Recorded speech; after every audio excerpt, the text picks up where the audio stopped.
Hello all, ఎలా ఉన్నారు? మీలో ఎంతమందికి మిలెట్స్ గురించి తెలుసు?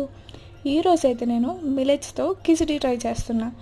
మిలెట్స్ తినడం వల్ల చాలా హెల్త్ బెనిఫిట్స్ ఉన్నాయి. మనకున్న ఈ బిజీ లైఫ్లో మన హెల్త్ని కేర్ చేయడం లేదు. హెల్తీ అండ్ టేస్టీగా ఉండే ఈ రెసిపీని మీరు కూడా ట్రై చేసి ఎలా వచ్చిందో చెప్పండి. 1 కప్ సామలకు 8 కప్స్ వాటర్ వేసి ఓవర్ నైట్ సోక్ చేయాలి. నెక్స్ట్ డే అదే వాటర్తో 15 మినిట్స్ కుక్ చేయాలి.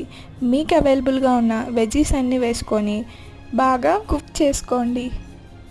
ఉడకపెట్టుకున్న పప్పును కూడా యాడ్ చేసుకొని బాగా మగ్గబెట్టండి.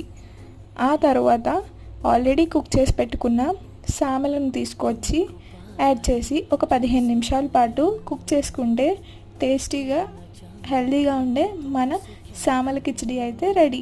సేమ్ సాంబార్ అన్నంలో అయితే ఉంటుంది టేస్ట్. మీకు ఎలా వచ్చిందో నాతో షేర్ చేసుకోండి.